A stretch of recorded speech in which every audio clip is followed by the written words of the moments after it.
Earthshine, even though the sun's brightness is definitely growing in intensity.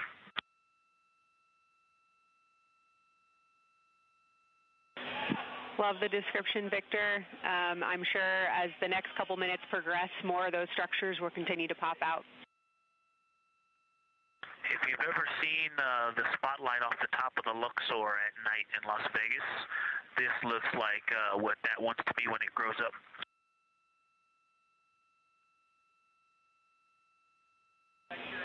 Integrity Science, glad to hear you're following your training of tell it like you see it. This is Artemis Mission Control. The eclipse period is coming to an end, and we did hear that call up that the crew now has to put on those eclipse glasses to be able to protect their eyes for this final portion of the eclipse. And these views coming to you from the solar array wing cameras on the Orion spacecraft. Houston, if you could give me about 20 new superlatives in the mission summary for tomorrow, that'll help my vocabulary out a bit. Thank you. We will solicit input from the team. And Integrity Science, this is basically wrapping up your fly-by-day observations. I can't say enough how much science we've already learned and how much inspiration you've provided to our entire team, the lunar science community, and the entire world with what you were able to bring today. You really brought the moon closer for us today, and we cannot say thank you enough. And Science signing off, and can't wait to talk to you tomorrow morning.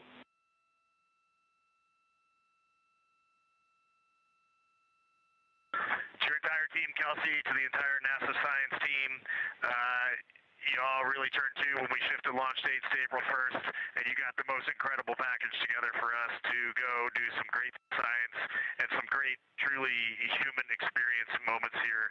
And we were well prepared, and we appreciate all of you. And this is what we do best when we all come together and work as a team. So you all knocked it out of the park. Thank you for giving us this opportunity. Beautiful words, Reid. Thanks so much. The crew on board the Orion spacecraft recently completed their lunar observation period. It was an approximately 7-hour period of time in which they were focused on several different targets identified by the science team here on the ground that they studied and prepared for ahead of time. And then they also were referencing a lunar targeting package that was uplinked about a day ago with those final targets. Now they are completing some post-lunar flyby activities, so they're working to clean up their observations that they've made and also working to downlink some of the photos that they've taken throughout the day. The science team here on the ground will then work to get as much data as they can overnight, and then there will be a post-flyby conference tomorrow after the crew wakes up. And that's not a debrief, but a science data collection to capture their nuanced experience while they're still in the field and the experience is still fresh. And they are now about 8,100 miles away from the moon, and that distance will continue to increase as they are now in the return leg of their journey. Artemis II crew, we have a very special guest who wanted to be the first person to greet you after your return from the far side of the moon. Reid, Victor, Christina, and Jeremy, it's my honor to introduce the President of the United States of America, President Donald J. Trump. Over to you, sir. Well, thank you very much, Jared, and you are doing a fantastic job. And hello, very special hello to Artemis II. Today you've made history and made all America really proud, incredibly proud. We have a lot of things to be proud of lately, but this is there's nothing like what you're doing, circling around the moon for the first time in more than a half a century and breaking the all-time record for the farthest distance from planet Earth. Humans have really never seen anything quite like what you're doing in a manned spacecraft. It's really special. I want to personally salute and congratulate Commander Reid Weisman, Pilot Victor Glover, Mission Specialist Christina Koch, and Jeremy Hansen. President, this call is certainly special to all of us, and we really have a lot of faith in our administrator, Reid Isaacman, who is with you. We appreciate his leadership in NASA and in the international community. We are doing great things, and we are proud to be a part of. Hey, Reid, we were wondering if this adjusted fan speed is something that you would like to keep going forward, or if it was just a specific change request for the events this evening.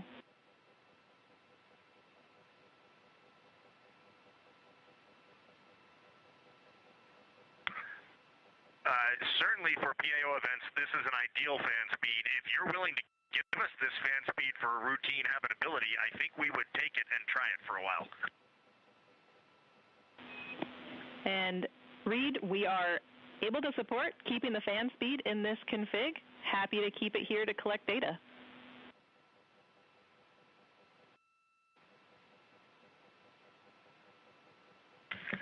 Okay, you got 4 happy astronauts up here. We'll take it. Obviously, when we go to exercise, we'll need to bump it up, but I think for quiescent living, this will be great. We copy, and we love seeing those smiles.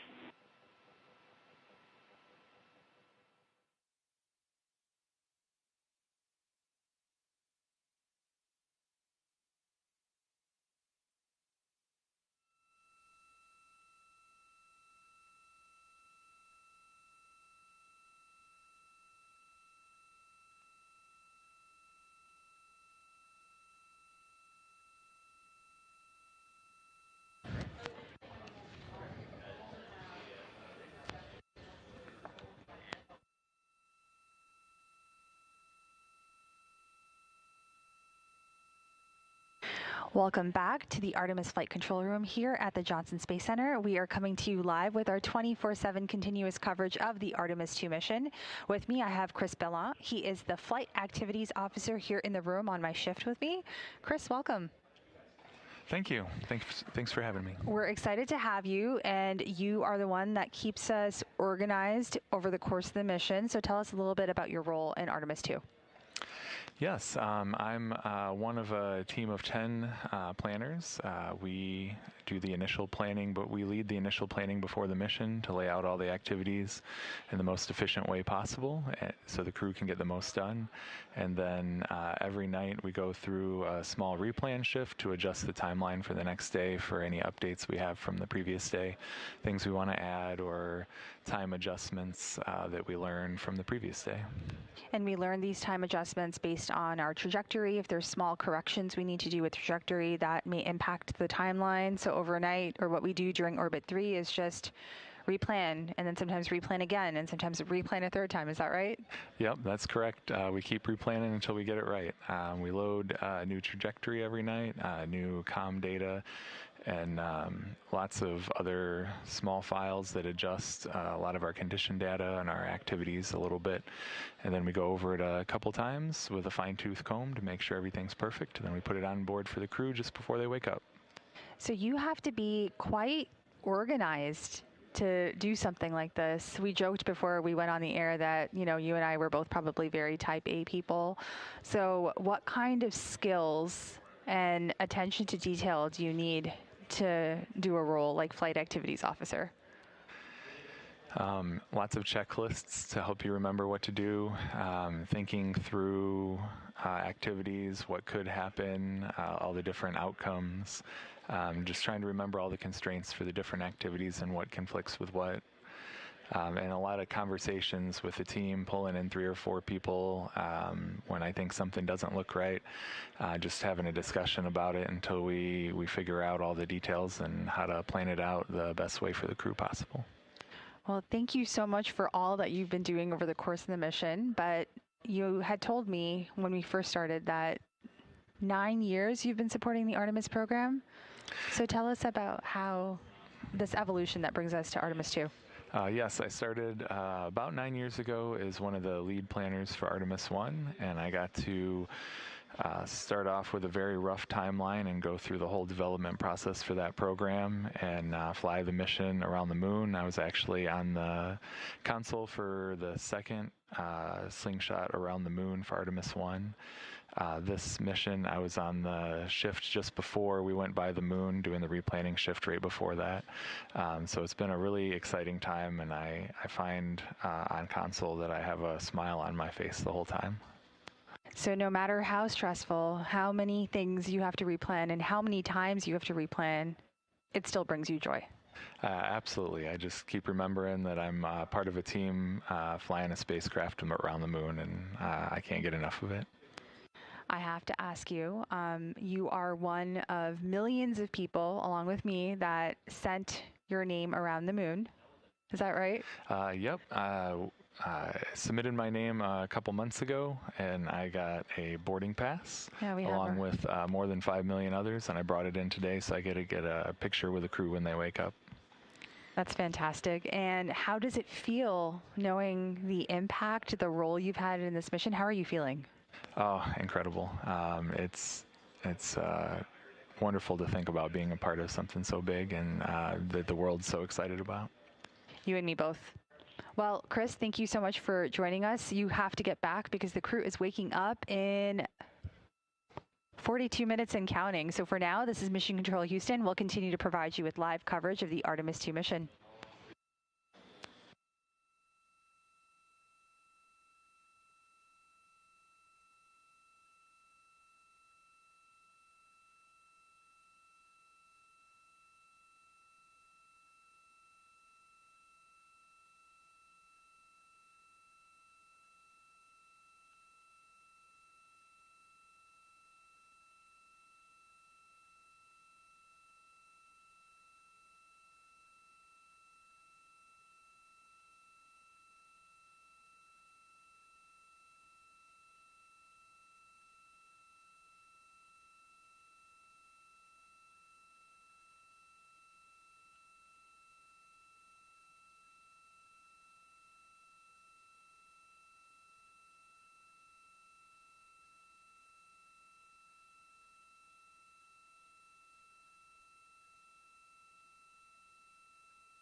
This is Artemis Mission Control coming to you from the Johnson Space Center in Houston, Texas. You're at a mission elapsed time of 5 days, 16 hours, 19 minutes and counting.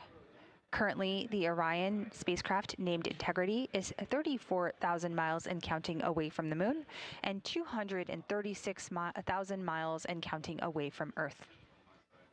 While the crew is currently in their sleep period, they should be up in the next 40 minutes or so.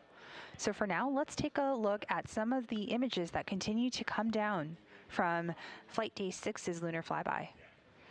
So here we have a stunning image that's come down of the lunar South Pole.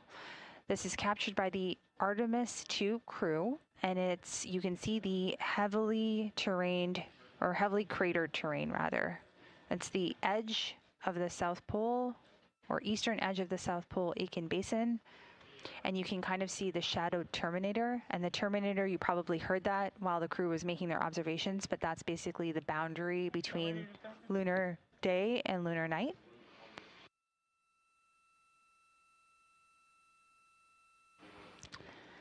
And the South Pole Aitken Basin is the largest and oldest basin on the moon. So you are getting a glimpse into ancient geologic history built up over billions of years. Now, these are some of the observations and visuals that we have as we plan for future Artemis missions to take us to the lunar South Pole. And as you can see from this stunning image of the moon, the geology here and the terrain here is quite treacherous. And in order for us to land in a rocky place that's heavily cratered, we need to ensure precision landing. We need to ensure that humans can land, work. We need to look at lighting conditions. So all of these scientific observations and even the preceding robotic missions that are headed to the South Pole will help us better understand this area before humans land. We also have another image here, another angle of the eclipse that we brought to you earlier. So here's a close-up view from Orion during the flyby on April 6th, which captured the total solar eclipse. And you can see just part of the moon visible in the frame. And there's still a soft halo of light around the moon's edge. Over the course of the eclipse, the crew did experience 54 minutes of totality. So that's far longer than a total eclipses that we see here from Earth. And the cropped perspective emphasizes the scale of the alignment and reveals a subtle structure of the corona during the rare extended eclipse that was observed by the crew. And that bright silver glint that you're seeing on sort of the left edge of your screen is the planet Venus. And the sort of round dark gray feature that is visible along the moon's horizon at sort of the what we call the 9 and 10 o'clock position is Mare Crisium. That's a feature that we can often see from Earth. It's a great image. So you can imagine when you are looking at an eclipse, there's often a need for safety. So we did get another image down. This one is one of my favorite images from the eclipse, but you know, the caption that we put together here from the team on the ground is safety first, and you're seeing that firsthand. So you can see beginning from left to right, you see mission specialist Cristine Koch, mission specialist and Canadian Space Agency astronaut Jeremy Hansen, our commander Reid Weisman, and then mission pilot Victor Glover.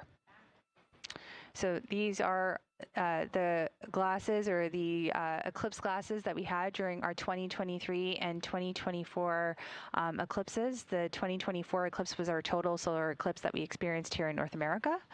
But it's protecting your eyes are obviously key during these moments of the eclipse. So this was actually the first time that eclipse glasses were used at the moon to safely view an eclipse.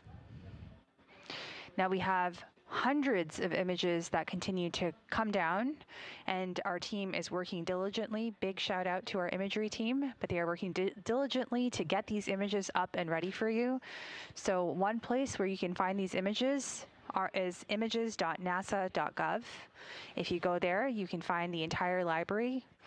In addition to the photos that I just showed you and have showed you over the course of this morning, you will find a ton more images there. You can also follow us on our NASA social media channels at NASA Artemis, at NASA Solar System, at NASA Johnson. All of the accounts, I just named a few, but wherever you track your social media, you should be able to see these images. So we'll continue to follow along here from Mission Control, but hope you enjoyed those pictures. We'll continue to update you here from the flight control room.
This is Mission Control Houston here in the Artemis Flight Control Room at the Johnson Space Center. We are coming to you live with our 24/7 continuous coverage of the Artemis II mission. While the crew is currently asleep aboard the spacecraft, the Orion spacecraft named Integrity, they are scheduled to wake up in about 21 minutes and counting down. Currently, the Orion spacecraft is 35,000 miles and counting away from from the moon rather, and 236,467 miles and counting down from Earth. Now, as you might be aware, we are here in Mission Control, which you see on the left side of your screen. And on the right side of your screen, you see our SIR, or our Science Evaluation Room, very hard at work. It's slightly dark in there, but just like the crew had to dim their cabin yesterday to take imagery of the moon during the flyby, the team here on the ground has now received a slew of those images and is reviewing them in the Science Evaluation Room. As I mentioned previously, if you would like to see any of the images that we have received, you can go to images.nasa.gov to check those out. Now, ahead of crew wake or post-crew wake at a mission elapsed time of 5 days, 20 hours, and 25 minutes, there is the post-lunar flyby crew conference.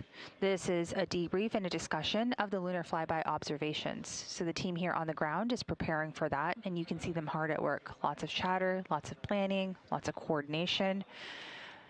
In addition to the Science Evaluation Room, there are 2 additional back rooms that are helping to support the science officer here in Mission Control. So as we continue to follow along, just about 20 minutes from now, the crew will be waking up. We will be standing by for that. For now, this is Mission Control Houston.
Good morning from Mission Control Houston here at the Johnson Space Center in the Artemis Flight Control Room. We are coming to you live with our 24/7 coverage of the Artemis II mission. At a mission elapsed time of 5 days, 16 hours, and 50 minutes and counting, the crew is scheduled to wake up in just under 10 minutes from now, which will be 5 days and 17 hours. Currently, the Orion spacecraft named Integrity is 35,000 miles and counting away from the moon, and about 236,000 miles and counting away from Earth. While the crew did complete lunar flyby, Flight Day 6, we are gearing up for Flight Day 7, which means splashdown is near.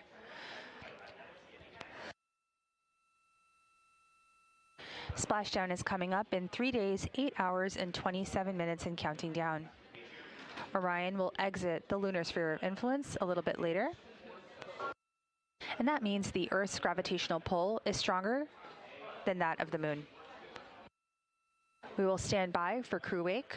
So for now, this is Mission Control Houston.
This is Mission Control Houston coming to you live from the Artemis Flight Control Room here at the Johnson Space Center.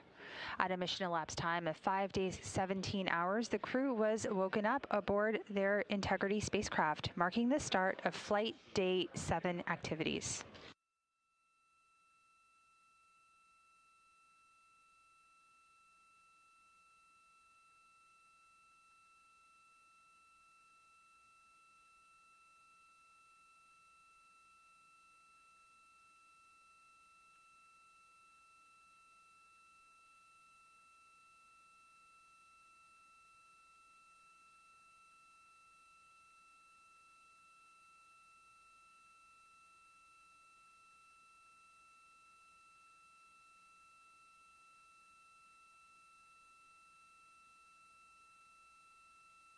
Today's wake-up music was Tokyo Drifting by Denzel Curry and Glass Animals. Activities today are focused on a ship-to-ship call when Expedition 74 crew aboard the International Space Station speaks to the Artemis II crew aboard the Orion spacecraft. The team will also be assessing and conducting a potential return trajectory correction burn 1 or RTC burn 1, and the beginning of their day actually is focused on a post-flyby science conference.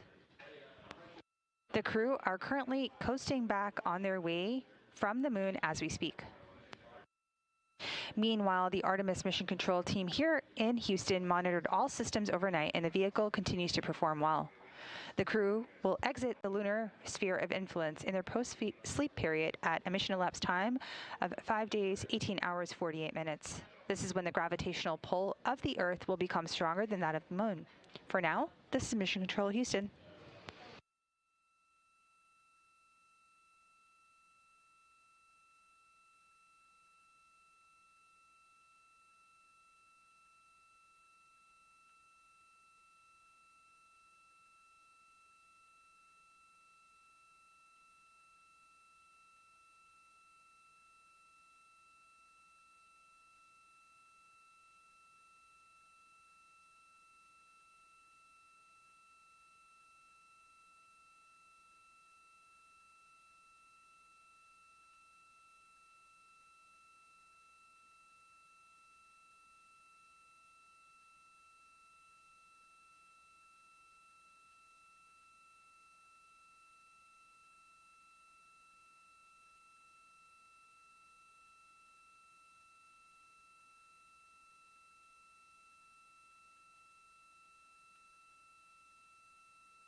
I think taxes are something that makes all of us panic, whether or not you want to admit it. Being able to pass my taxes to a TurboTax expert means that I have to only collect documents, I give it away.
This is Artemis Mission Control here at the Johnson Space Center in Houston, Texas.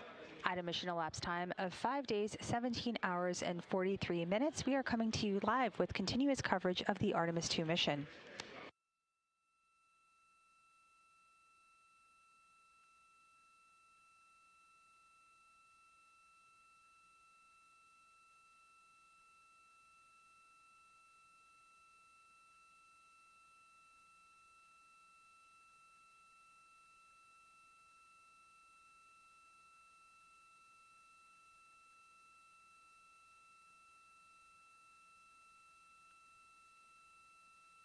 The crew was woken up at a mission elapsed time of 5 days, 17 hours. This marks the commencement or the beginning of flight day 7 of the mission. Currently, the Orion spacecraft, named Integrity, is 37,000 miles and counting away from the moon, and 235,000 miles and counting away from Earth. The crew and Integrity spacecraft will exit the lunar sphere of influence during their post-sleep period today at a mission elapsed time of 5 days, 18 hours, and 48 minutes. This means that the Earth's gravitational pull becomes stronger than that of the moon.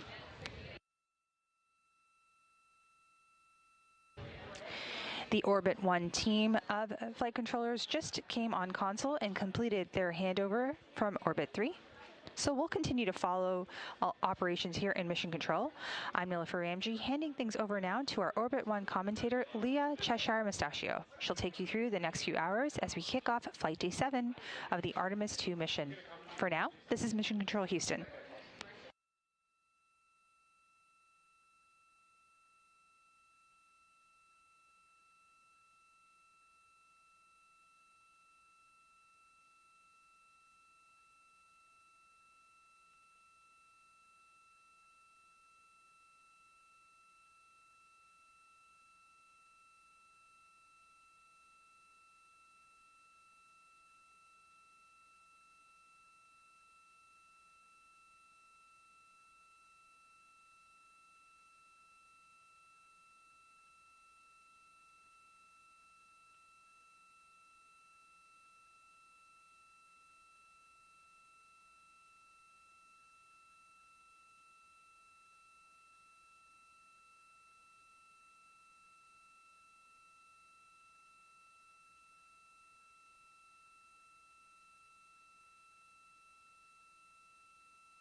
Good morning and welcome to Artemis Mission Control here at Johnson Space Center in Houston, Texas. I'm Leah Cheshire Mustachio. The Orbit 1 team has just taken over from the Orbit 2 team and is led by Jeff Radigan, NASA Flight Director. The Capcom, or capsule communicator for today, is Stan Love. He's a NASA astronaut and is the only voice you'll hear communicating with the crew. Of course, there is an exception for that today, during which the science team will be conducting their post-lunar flyby conference. If you tuned in yesterday, you got a treat, and we got to see amazing views of the moon as well as hear the crew's description of them. Now, while the crew was taking those photos, they were also recording private voice notes that they sent down to the science team overnight. This morning, the science team is going to talk about the observations that the crew made while those are all still fresh. We've also got some other exciting activities coming up today, including a ship-to-ship call. The Orion spacecraft and the 4 Artemis II astronauts, Reid Weisman, Victor Glover, Cristine, Koch, and Jeremy Hansen, will be calling the International Space Station. We have 7 crew members living and working aboard the International Space Station, and we've just surpassed 25 years of continuous human presence living and working in space. This will be the first time that these 2 spacecraft have ever talked to each other. We are on flight day 7 with a mission elapsed time of 5 days, 17 hours, and 53 minutes. We're gearing up for a great shift today, and thanks for tuning in.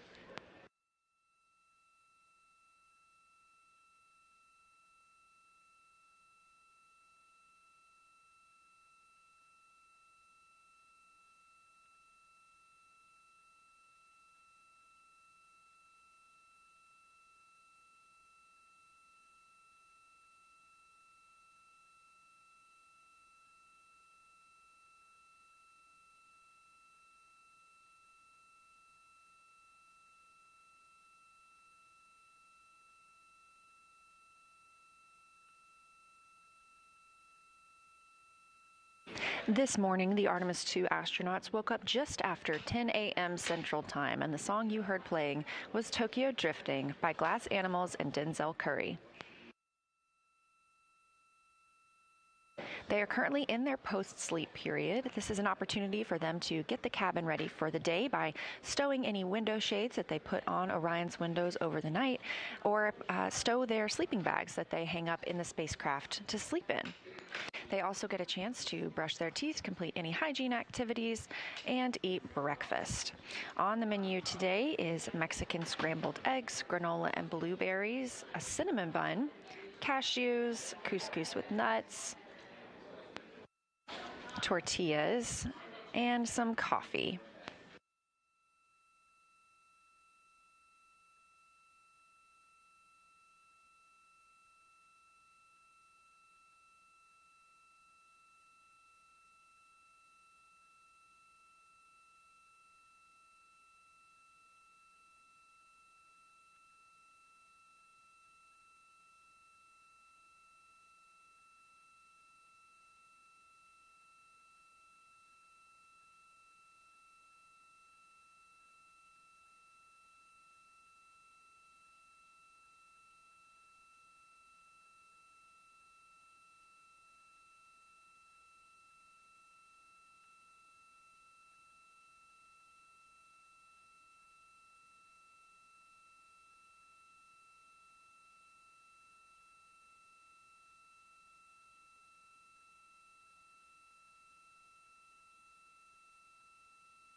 You're looking at a live view from Orion from one of the solar array wing cameras. There are 4 solar arrays with a camera mounted on each of them. Of course, we got great views during the flyby yesterday, but these are also used to check out the spacecraft.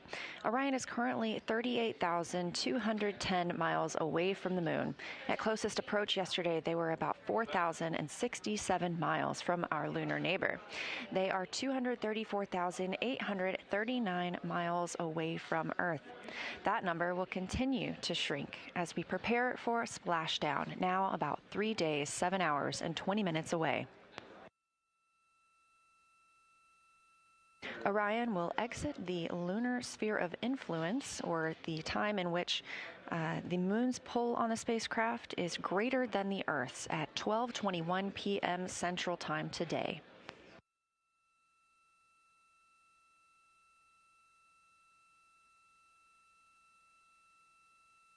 Yesterday was an extremely busy day for the Artemis II crew, spending 6 hours or approximately 6 hours taking photos, making recordings, making annotations of everything they saw on the lunar surface, and sharing all of that with us on Earth.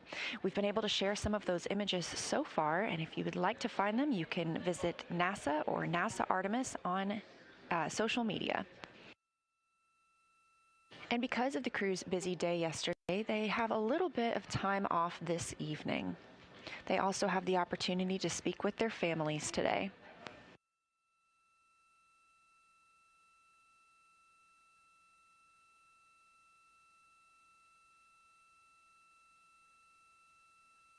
This afternoon, we're also expecting to see the RTC-1 burn. This is return trajectory correction burn. If you recall, on the way to the moon, we had outbound trajectory correction burns. We canceled 2 of those, they were deemed unnecessary ahead of our lunar flyby, and we executed 1 of them to just further refine the spacecraft's trajectory. We do have one of those scheduled for today. This, again, is a return trajectory correction burn. This is a smaller burn using the RCS, or Reaction Control System, thrusters on the service module. If you look closely in this image, you can see a large bell shape. That's the OMS engine, the Orion, or the Orbital Maneuvering Service engine. That's the engine that was used to perform the translunar injection burn, and that's the burn that sent us beyond the moon, but also what committed us to coming back to Earth. Just ahead of that burn, Cristine Koch said, "With this burn, we don't leave the Earth, we choose it." These return trajectory correction burns help further refine their path back to Earth.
This is Artemis Mission Control here, Tuesday, April 7th, on Flight Day 7 of the Artemis II mission. Our crew members woke up at 10:35 a.m. Central Time. They are in their post-sleep period, so we won't hear from them probably for a little while. We will have the daily planning conference with them in about an hour and a half. Just before that daily planning conference, Flight Director Jeff Radigan will gather inputs from the teams here on the ground in Mission Control Houston. This could be anything about the astronaut schedule for the day, vehicle system information, as well as answer questions from the crew.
This is Artemis Mission Control with a mission elapsed time of 5 days, 18 hours, and 12 minutes. The crew are on their way home, having flown by the moon yesterday. This is the first flight of humans aboard the Orion spacecraft, and in the official flight kit aboard Orion are some special flags. One of those is from Apollo 18. This is the American flag that would have been planted on the moon during that mission, should it have occurred. It was on display in the NASA headquarters building in Washington, D.C., making its way around the moon over 50 years since its originally intended flight. The other American flag aboard Orion is from a little more recent history. It was flown on STS-1, the first space shuttle flight, STS-135, the last space shuttle flight, and NASA SpaceX DM-2, or Demonstration Mission 2, which was the return of launching American astronauts from American soil on American rockets. This is a picture of that more recent flag that is stowed aboard Orion for this mission.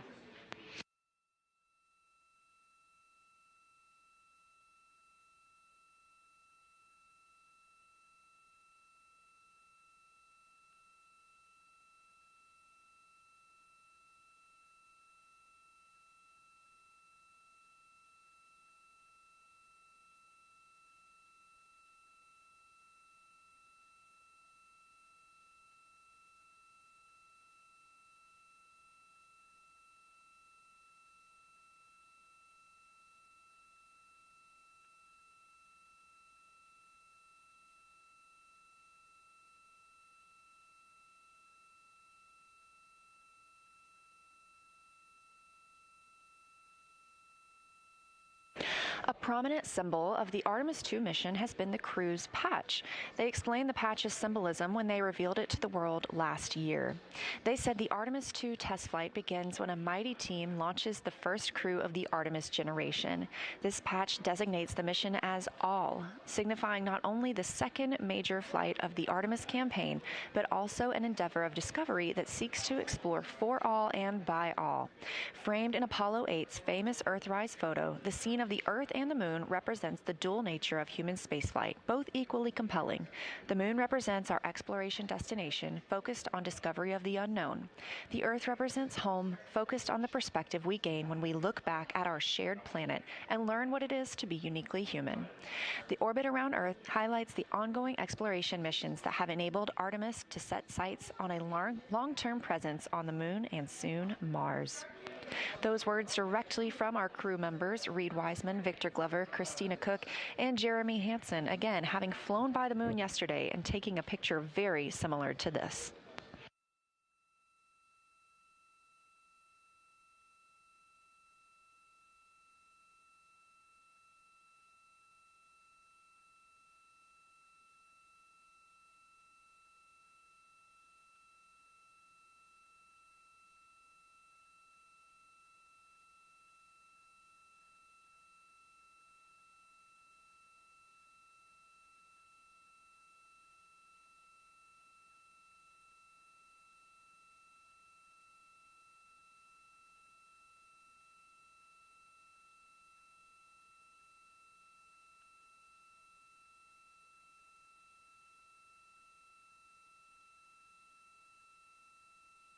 As you just saw, the Earth peeking behind the moon in that patch, this is a photo from yesterday's lunar flyby as the Artemis II crew came close to passing behind the moon and experiencing that planned loss of signal. They captured this image of our crescent Earth setting on the moon's limb. In this photo, you can see half of Earth is experiencing nighttime, or a little more than in this image. And that dark line across the Earth is the terminator. We heard that mentioned several times yesterday on the moon. That dark terminator line is the difference between day and night. Of course, in the foreground, our very beautiful moon. Yesterday, at closest approach, the astronauts were about 4,067 miles away from the lunar surface. We continue to get beautiful imagery from the crew, and you can follow NASA on all social media accounts at NASA and at NASA Artemis to make sure that you see it too.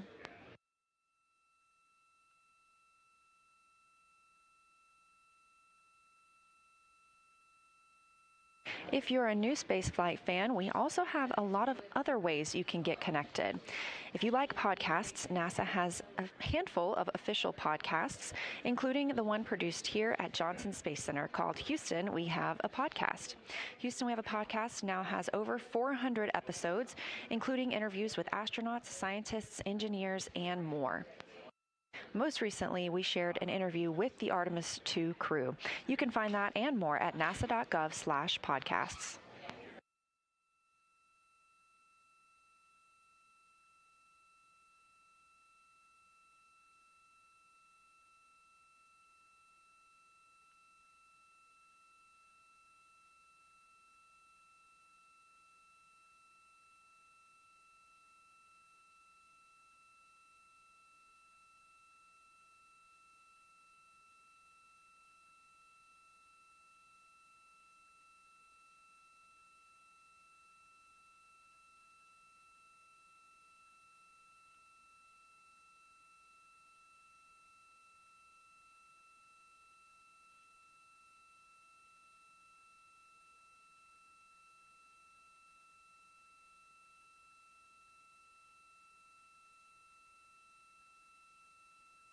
If you're just tuning in, we are live from Artemis Mission Control in Houston, Texas. We are in the middle of the astronauts' post-sleep period, having woken up at 10:35 a.m. Central Time. They have another hour or so in this post-sleep period, so we may not hear from them very much, but we will during the daily planning conference when they will speak with the team here on the ground, specifically Capcom Stan Love and Flight Director Jeff Radigan.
This is Artemis Mission Control at Johnson Space Center in Houston, Texas. You're looking at a live view from Orion, a camera mounted on one of its solar arrays. The spacecraft now 311 miles from Earth, and that distance continuing to shrink. You can keep up with Orion's location and positioning at nasa.gov/trackartemis. The crew is still in their post-sleep period, and we expect to hear from them for the daily planning conference coming up in about an hour and 10 minutes.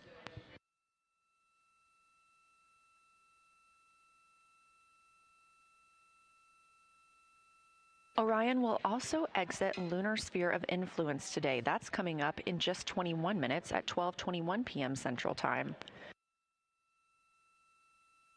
The lunar sphere of influence is when the moon's gravity has a greater pull on the spacecraft than that of Earth's.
This is Artemis Mission Control in Houston, Texas, with a mission elapsed time of 5 days, 18 hours, and 35 minutes into the Artemis II mission.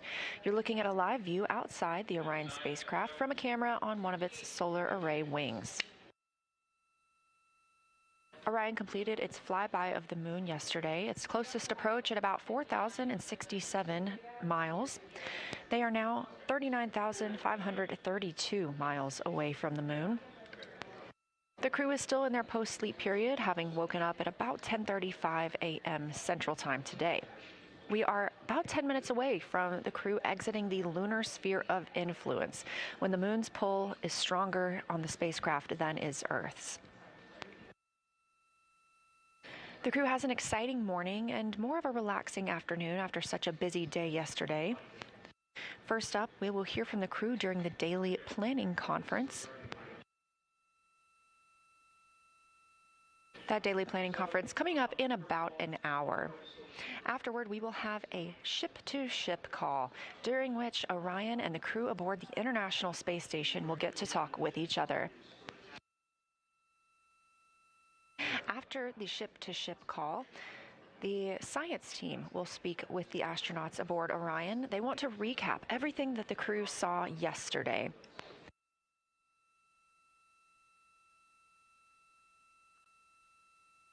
The crew will also have an opportunity to speak with their family members today, and we are targeting the RTC-1 burn. That's Return Trajectory Correction 1. These are small maneuvers using the reaction control system thrusters on the spacecraft to help refine the trajectory as Orion heads home to Earth.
This is Artemis Mission Control. Again, we do not hear calls to the crew at this time as they are in their post-sleep period and getting ready for the day. However, we do anticipate that Orion has departed the lunar sphere of influence.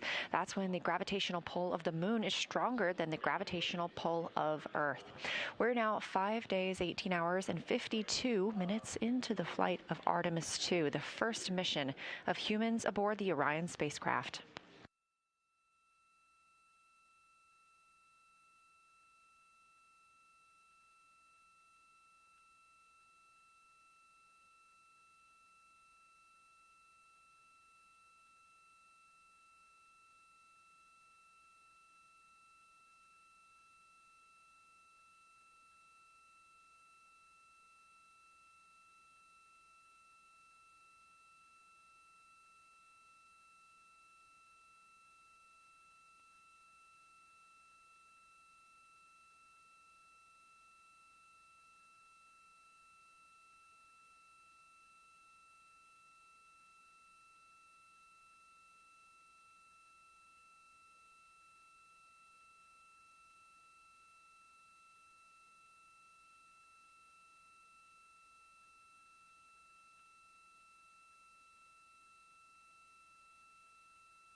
We are coming up on 5 days and 19 hours into the flight of Artemis II.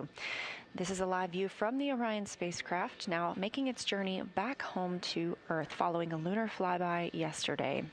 This mission is built by people and companies in all 50 states and with international partners.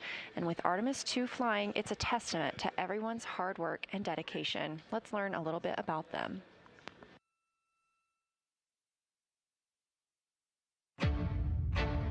What we're doing here is a collaborative effort of hundreds of thousands of people. This is about the parts, the hardware, the software, the services, all coming together to make that mission possible. My dream for this space program is that we would not just push the boundaries, but that we push them together. And liftoff of Artemis I. We rise together, back to the moon and beyond. It takes a team to do great things. And Artemis has an incredible team. We have international partners. We have commercial partners and industry partners. It takes unity to accomplish great things. And that's what this mission's all about. We're not sending our money to the moon and lighting it on fire. We're putting that money right back into the economy in ways that benefit everybody. So every dollar that comes out of the Treasury that goes to support this mission goes back into the Treasury 3 times. What is very important to me is that we do it the right way, and that we do it with our values, that our industries grow, that our communities grow, that our families are healthy and safe and have amazing things to work on. Then we're going to build machines to go even further onto Mars. That is our generation, the Artemis generation, that defines the starting point of our exploration future. I just want to say thank you to all of the hands that have touched a part of this program and the hearts that have moved everyone to this goal, because we're going to the moon and we're going beyond. One team. One team. One team. One dream.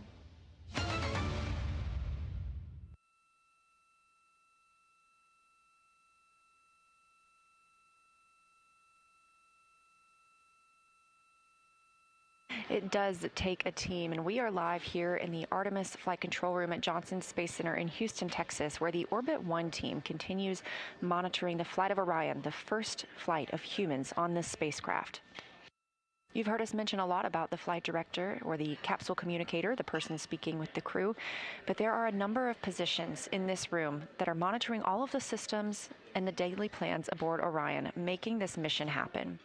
That includes INCO, the Integrated Communications Officer, CDH, Command and Data Handling, PROP, the Propulsion Officer, FIDO, the Flight Dynamics Officer, Booster and Control, who monitor the flight of the Space Launch System, IVA, or Intravehicular Activity, ECOM, Emergency Environmental and Consumables Officer, GNC, the Guidance and Navigation Control Officer, FAO, the Flight Activities Officer, MPO, Mechanical and Power Officer, CDH, Command and Data Handling Officer, GC, Ground Control, Surgeon, BME, the Biomedical Engineer, and Science. We might get to share what's happening during the mission, but these are the team members, along with their backrooms, and everyone who has contributed to the flight of Artemis II that are making this mission happen.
We are 5 days, 19 hours, and 5 minutes into the flight of Artemis II, the first flight of humans aboard the Orion spacecraft.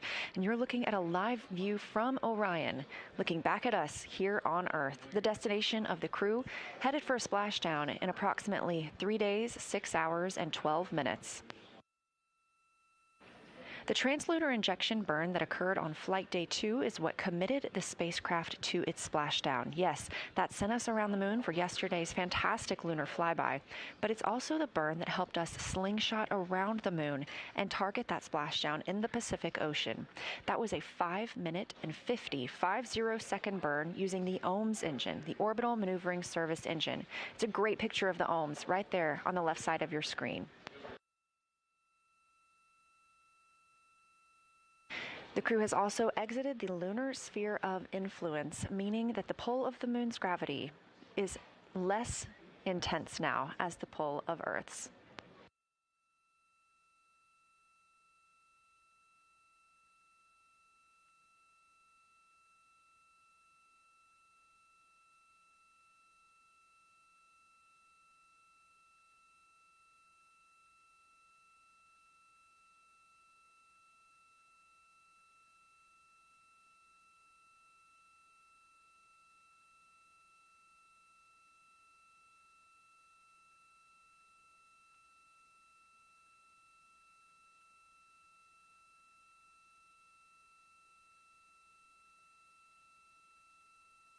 The crew aboard Orion are currently in their post-sleep period, having woken up about 10:35 a.m. Central Time.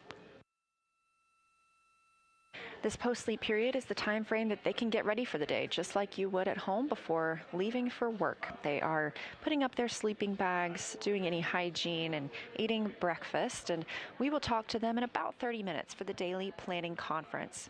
Flight Director Jeff Radigan here in Mission Control Houston has been gathering topics from the team about the spacecraft systems or the plans for the day that he will relay up to the crew.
You're looking at a live view from the Orion spacecraft at our home, planet Earth, now 233,138 miles away and continuing to grow closer.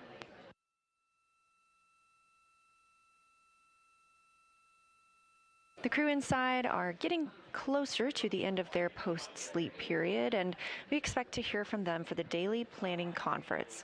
That'll be in about 20 minutes.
This is Artemis Mission Control in Houston, Texas.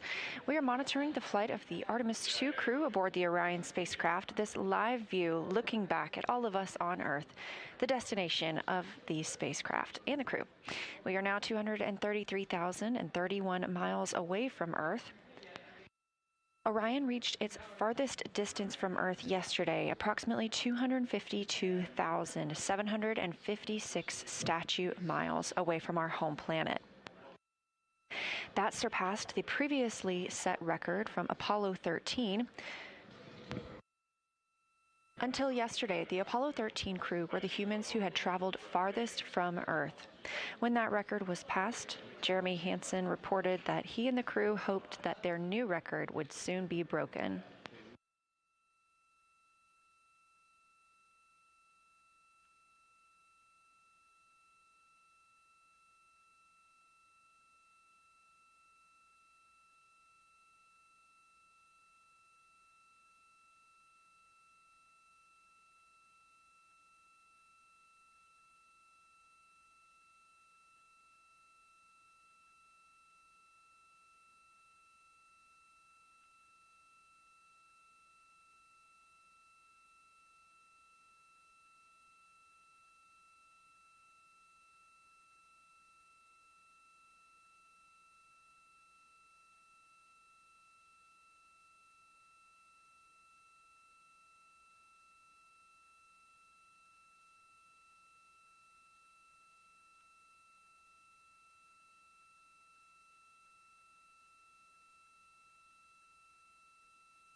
The crew is wrapping up their post-sleep period, having woken up at 10:35 a.m. Central Time today. Their wake-up music was Tokyo Drifting by Glass Animals featuring Denzel Curry. Pretty good choice for their drift back to Earth. It's going to be a busy day for the crew. Going to be a busy day for the crew aboard the Orion spacecraft, as we are looking forward to a ship-to-ship call when Orion and the International Space Station crew members get to speak to each other, both in flight.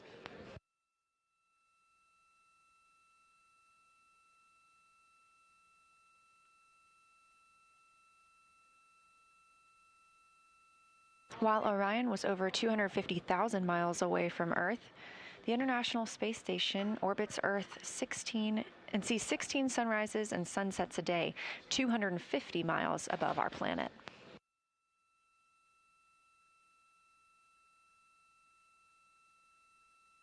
And if you've been enjoying hearing from the astronauts and seeing photos taken from this mission, you would also love to keep up with the International Space Station as the astronauts do amazing Earth photography there from the cupola, the window to the world looking down on Earth.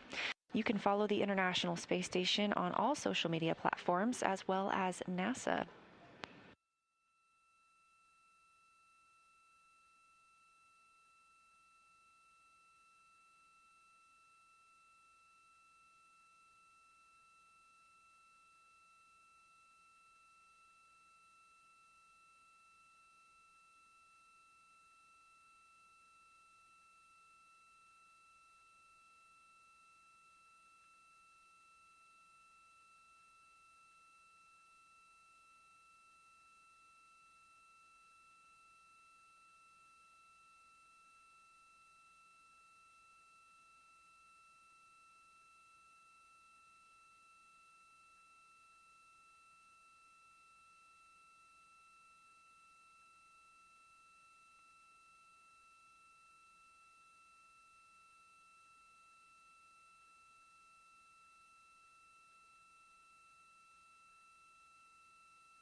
Less than 10 minutes now until the daily planning conference for the crew, when the flight control team will call up. Integrity, we're getting ready for DPC. Would you like the D5 stream on the 4K encoder for DPC? We would enjoy that.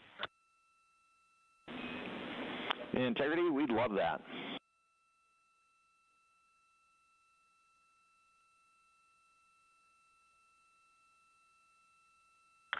It worked. Dan, good morning. Good morning to you.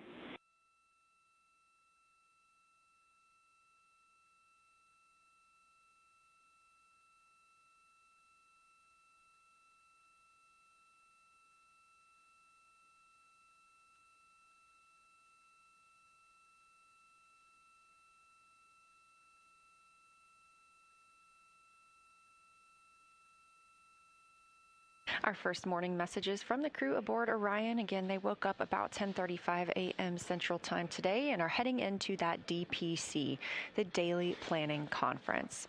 You heard the crew call down that they were going to set up the D5 on the 4K encoder, meaning we anticipate getting views of the crew inside Orion soon.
Integrity, we are on board with the D5.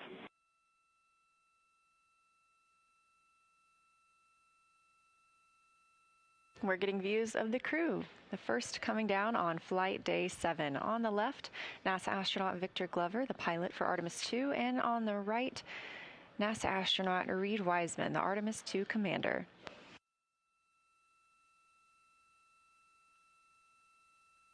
If you watched Lunar flyby yesterday, you can tell that the cabin looks quite different. All the lights are back on.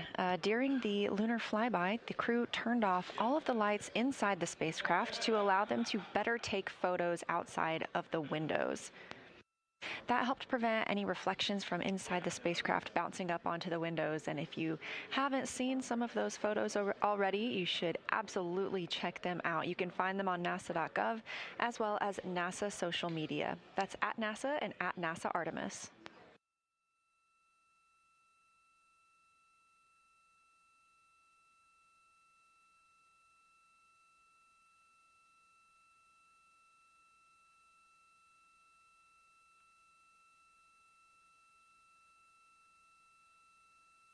It is going to be a little bit of a quieter day for the crew, at least in their afternoon.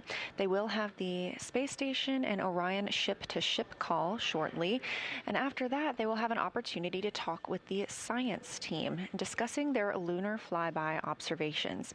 The science team will be able to ask questions about what the astronauts saw while their memory is still fresh for the event. Of course, we also got calls during the flyby yesterday, as well as they were recording some audio into their portable computing devices, or that tablet that you see right there. Those audio recordings have been downlinked to the science team. They will then review those and gather data from what the crew was able to observe during their flyby period.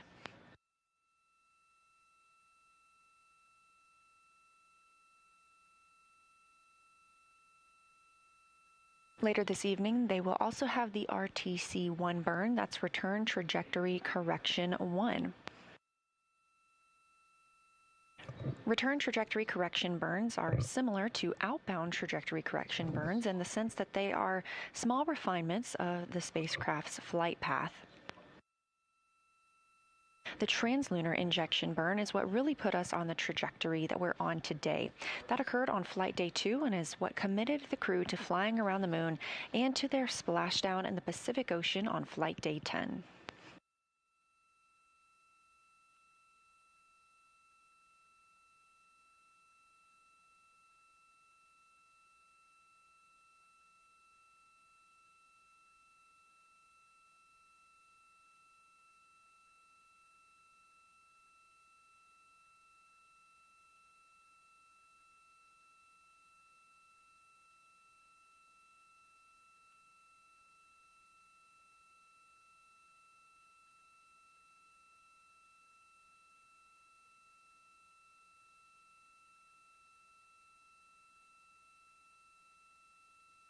Good morning, Houston. We are 202,306 nautical miles away.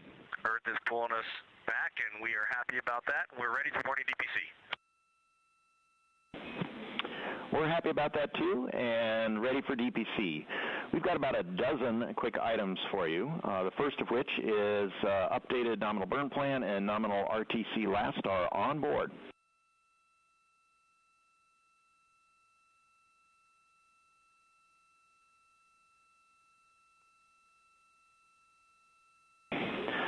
Next, for Victor, a reminder for your exercise per the execute note at MET. We'll be looking on the D's. Cristina's checking right now. Oh, we're stepping on each other. Victor at MET, 22 hours, 20 minutes. Please stop your exercise in advance of the OpNav attitude maneuver. Over.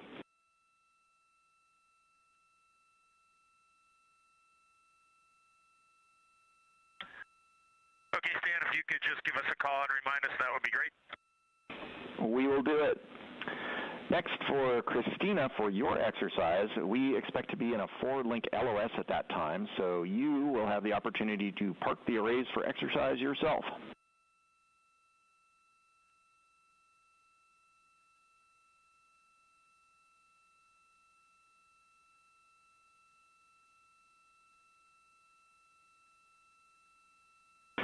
We have three items for the toilet. Last night, 14 hours of waste tank dumping has freed up 11% of room in the tank. So we would really like to treat tank volume as a consumable for entry today. We'll keep that vent going, but we're asking you not to use the toilet for urine until then. And we understand that you're down to support that with CCU use, but wanted to be certain. Over.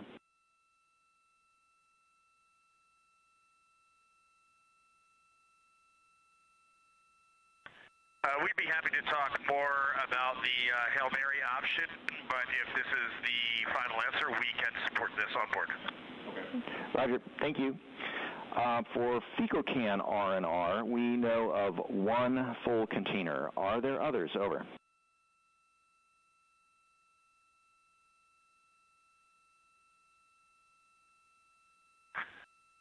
That's a negative for now. Roger that. Last item for the toilet, no Oxone R&R for today's toilet maintenance. Over.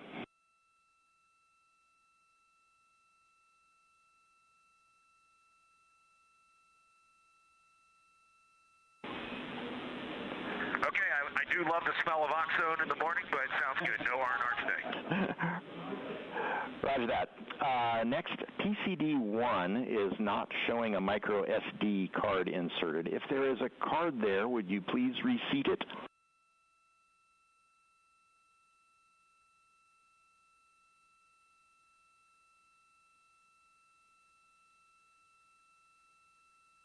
Yep, Stan, we will work on that.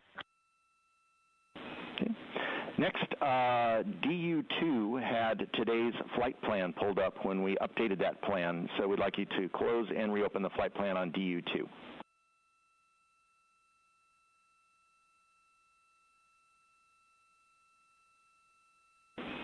And we see your thumbs up.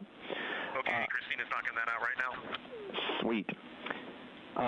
Jeremy, for docking cam install, can you please tell us about how long this takes?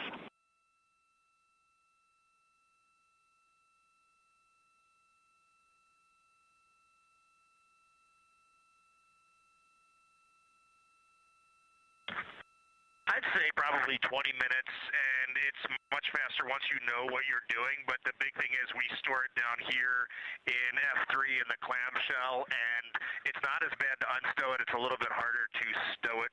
The cables are a bit unwieldy, but other than that, once you know what you're doing, it's pretty quick.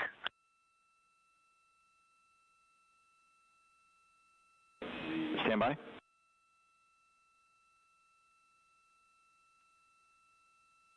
And can you give us an estimate of how long it takes from once the camera is out of the locker to installation complete?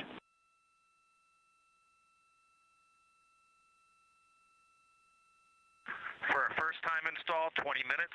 For every other, if you're doing it by yourself, 5 minutes. Thank you. That's very helpful. Jeremy, one more item for you. After this meeting, when you turn on the acoustic monitor, can you please give us a call? We're timing things here on the ground.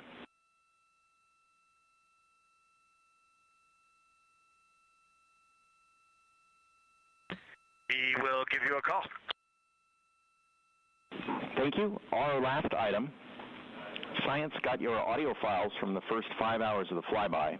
We did not find any from the eclipse time frame. Are there any? And if so, where may we find them?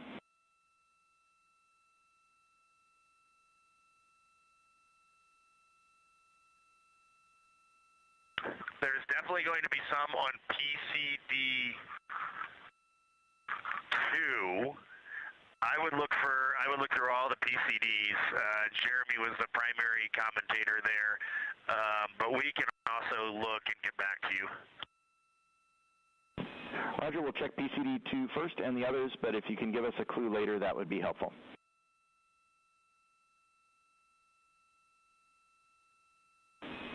And that's it from MCC Houston. What you got for us? Okay, sounds good. And we will just do a quick check on board as well. We have, from your notes in the mission summary, the bobs. We are working our way through bobs, but we are nowhere near completing all the food on board. For instance, I went through an inventory of my food today, and I expect to have 1.5 bobs remaining at the end of the flight, and all my bobs are in bag 16, but we will go and do a pretty good inventory. Overall, I'd say we're probably 40% through the total food allotment right now. Copy, 40%.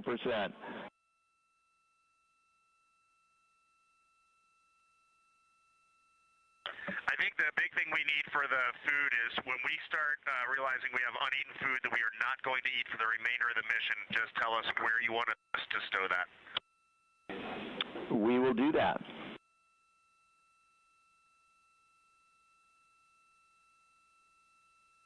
Okay, we have two more topics. First is just a quick one for Huntsville, but don't leave us, Houston. For Avatar, lights 15 and 16 are out, all others are on, and I'm going to hand the microphone to my esteemed colleague and fellow naval aviator.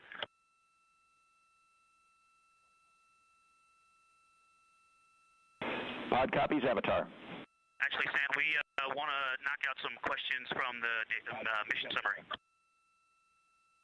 And we're ready for questions from the mission summary.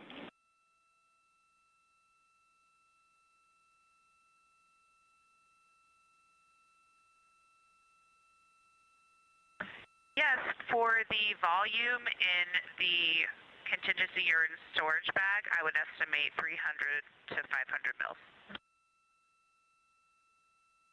And I will continue to use it. And if you'd like me to report, I can. Copy volume, and thanks for bearing with us. For email sync, you can keep as scheduled. Sorry, we talked over each other. Stan, can you please repeat? Yeah, Christina, we copied volume in the contingency storage bag, and thank you for bearing with us. Also copy that we can keep the mail sync where it is.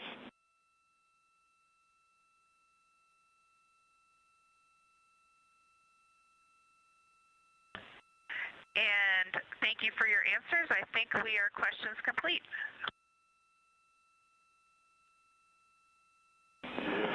And nothing further here in the control room, so we'll call DPC complete. Have an excellent day. Actually, Stan, we have one more small and quick thing. We just wanted to take this moment to recognize the two newest members of the Association of Space Explorers, NASA astronaut Cristine Koch and Canadian Space Agency astronaut Jeremy Hansen. Reid and I are both members, and we're proud to welcome the two of them to this international body of human space explorers. And also congratulations to Jack Hathaway, who recently joined aboard the International Space Station. Thank you.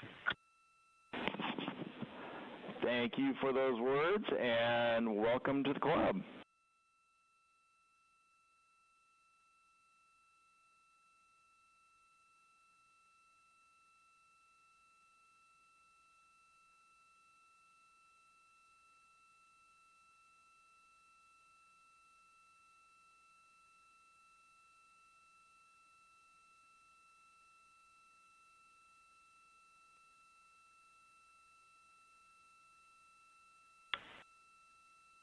And Houston, a question on acoustic monitor. We're listening.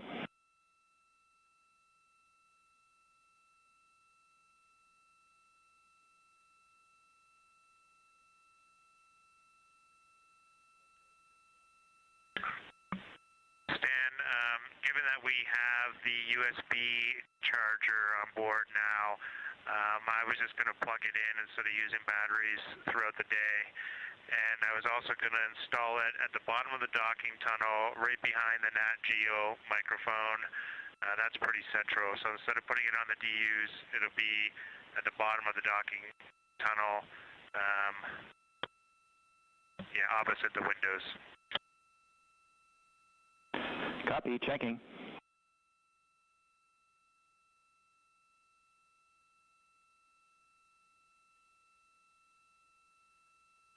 And Jeremy, we are good with plugging the acoustic monitor into the USB charger, and we're good with your install location.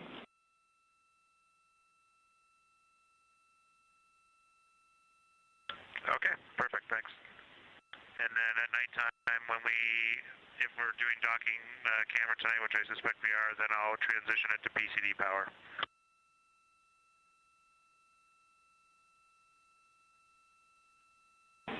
Checking.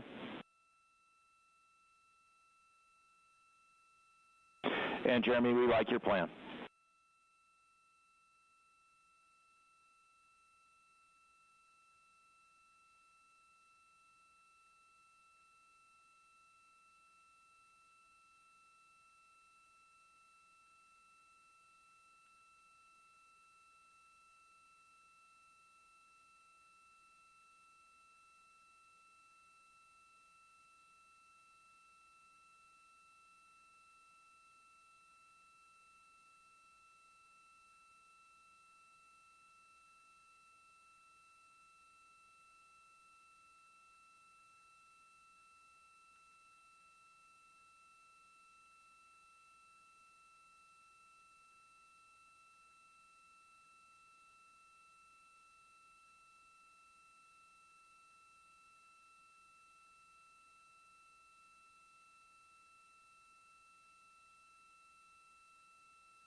This is Artemis Mission Control in Houston, Texas. You just heard the conclusion of the DPC, the Daily Planning Conference, when the ground team here can relay up any status updates or daily planning for the crew aboard Orion. And the crew has an opportunity to ask some questions as well.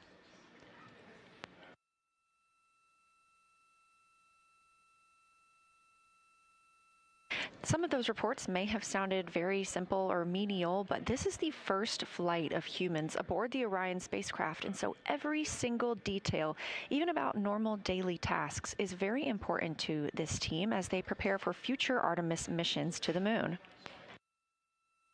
This crew is truly learning and testing everything aboard the spacecraft to make sure we have good systems and good plans for our future explorers.